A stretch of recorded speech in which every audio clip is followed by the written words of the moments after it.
pour aider Bezrat Hashem à la réussite et au mariage rapidement, Bekalout, de Shirel, Esther, Bat Miriam. Amen. Chers amis, comme vous le savez, en Égypte, il y a eu 10 plaies qui se sont abattues. Chachamim nous font remarquer qu'il y a aussi 10 sphirotes dans la Kabbale. 10 sphirotes, ça veut dire 10 sphères. Ce sont des concepts qui sont très très élevés. Et on ne va pas entrer dans ça tout de suite. Mais vient le Rav, Tzadok HaKohen Miloublin, et il fait remarquer que la 9e plaie, à savoir la plaie de Chocher, de l'obscurité, la plaie qu'on va lire dans cette paracha, elle correspond à la 9e sphère. Chaque plaie correspond à une sphère. Et c'est quoi la 9e sphère de la Kabbalah? Ce qui s'appelle le Yesod, ce qui s'appelle la sainteté, ce qui s'appelle la Gdusha. Vient le Rav Tzadok HaKohen Miloublin, et il dit la chose suivante. Or Zaroua la Tzadik. Il est écrit qu'il y a une grande lumière pour le pieux, pour celui qui est Tzadik, pour celui qui fait attention à lui. Viennent Chachamim et disent, vous vous souvenez ce qui s'est passé pendant la 9e plaie de l'obscurité? Alors qu'il y avait l'obscurité totale en Égypte, sur les Égyptiens, les Juifs, eux, ils ont eu de la lumière. Le pasuk le dit explicitement. Pendant 3 jours, il y avait une obscurité, des ténèbres terribles. Par contre, les Juifs, eux, là où ils étaient, ils avaient de la lumière.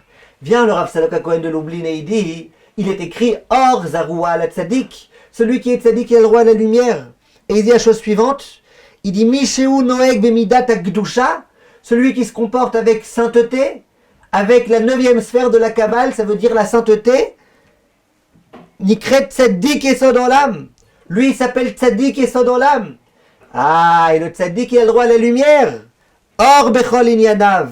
Il dit Rabbi Tzadok HaKohen Miloublin, celui qui fait attention à la sainteté, à ses yeux, à sa Gdusha, à sa brite, lui, il aura le droit, Bezrat Hashem, à de la lumière dans tout ce qu'il fera. Parce que Or Zaroua la Tzadik, le Tzadik, il a le droit à de la lumière. Après, il dit par contre, Elou Amafkirim et Atzmam, ceux qui font n'importe quoi, Achman al-Itzlan, Arem Shruim Bachosher, eux ils sont dans l'obscurité.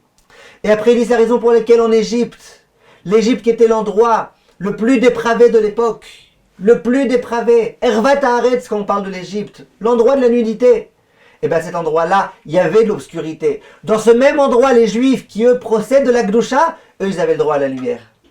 Chers amis, on veut de la réussite dans ce qu'on fait. Faisons attention à nous. Faisons attention à nos yeux. Faisons attention, même si parfois on n'est pas capable de faire attention à tous nos sens.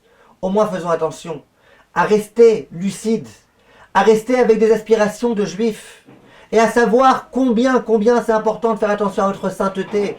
Combien c'est grave ce qui se passe autour de nous.